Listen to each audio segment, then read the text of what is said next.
Kementerian Luar Negeri Republik Iran mengeluarkan pernyataan resmi memperingatkan dunia harus waspada pada kelicikan Israel dalam memenuhi janji gencatan senjata. Mengutip Tribun News, pada 7 Oktober pernyataan Kemenlu Iran ini diungkap bersamaan dengan klaim yang dikeluarkan Presiden Amerika Serikat Donald Trump pada 6 Oktober 2025.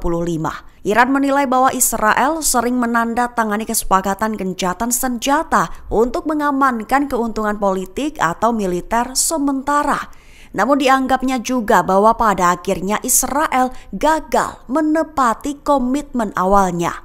Sehingga selain melontarkan peringatan mengenai kelicikan dan juga manipulasi kesepakatan oleh Israel, Iran juga menuntut agar masyarakat internasional menegakkan hak rakyat Palestina, mengawasi dan menuntut pertanggungjawaban Israel atas kejahatan perang dan pelanggaran hak asasi manusia menjadi langkah penting, terkhusus untuk mencegah terulangnya kekejaman dan genosida yang berlangsung di Gaza. Iran juga menyatakan kesiapannya berpartisipasi aktif dalam bantuan kemanusiaan bagi rakyat Gaza, menekankan bahwa akses bantuan darurat harus diberikan tanpa hambatan untuk menyelamatkan nyawa warga sipil.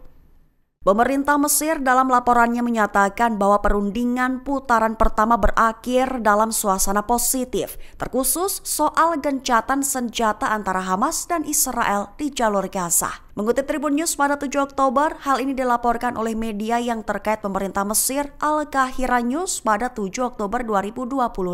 Adapun perundingan tidak langsung ini telah dilakukan pada Senin 6 Oktober bertempat di resor Laut Merah Mesir, Sharm el-Sheikh. Antara Hamas dan mediator diklaim mengisyaratkan dukungan terhadap rencana perdamaian Presiden Amerika Serikat Donald Trump.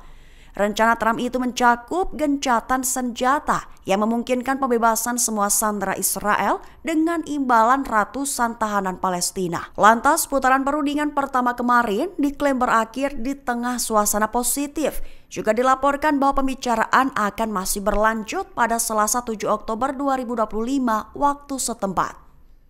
Brigade Al-Quds memasuki fase baru dalam pertempuran melawan Israel, meluncurkan senjata baru untuk menghadapi pasukan Israel di jalur Gaza hingga wilayah tepi barat. Mengutip Al-Mayadin pada 7 Oktober, hal ini diumumkan oleh Al-Quds pada peringatan 38 tahun gerakan jihad Islam tersebut. Lebih tepatnya, Komandan Brigade Al-Quds di tepi barat berjanji akan mengintensifkan perlawanan, sekaligus meluncurkan senjata baru untuk menghadapi pasukan pendudukan Israel. Mengklaim bahwa pasukan musuh akan membayar kejahatannya di Palestina dengan harga yang mahal, memperingatkan bahwa hari-hari mendatang akan mengungkap sejauh mana persiapan perlawanan, seraya menambahkan bahwa musuh dan dunia akan menyaksikan bahwa tepi barat tidak dapat ditundukkan, menandakan peningkatan kesiapan operasional di seluruh wilayah di tepi barat.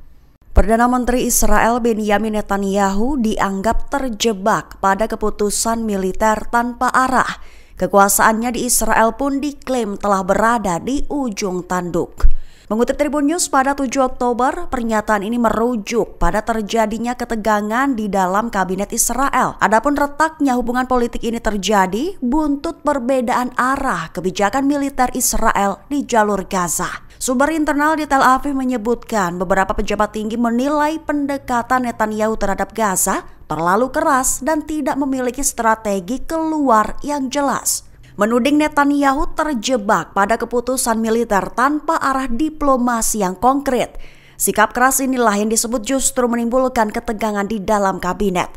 Lantas sejumlah koalisi oposisi yang dipimpin Yair Lapid dan mantan Perdana Menteri Naftali Bennett dilaporkan menyusun langkah besar tujuannya untuk menumbangkan dominasi Netanyahu yang telah memimpin Israel hampir 2 dekade. Keduanya dikabarkan diam-diam menggelar pertemuan pada malam menjelang perayaan Hari Raya Yahudi Sukkot pada Senin 6 Oktober 2025 kemarin.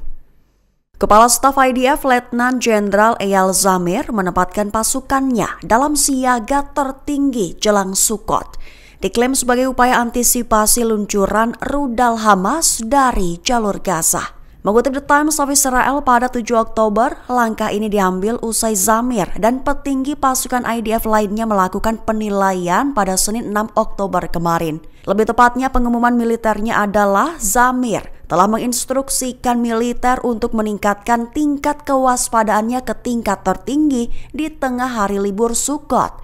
Juga menginstruksikan bahwa upaya pertahanan akan menjadi upaya utama hingga akhir masa liburan. Perlu diketahui saja IDF memang telah meningkatkan kewaspadaannya di tengah perang, terutama sejak menghentikan aktivitas militer ofensif di jalur Gaza pada Sabtu 4 Oktober atas permintaan Presiden Amerika Serikat Donald Trump, tepat seiring dengan berlangsungnya negosiasi tidak langsung untuk mengakhiri pertempuran dan membebaskan para sandera yang tersisa. Lantas, Hari Raya Yahudi, satu diantaranya Sukkot, biasanya dianggap oleh militer sebagai periode sensitif dengan resiko serangan yang lebih tinggi.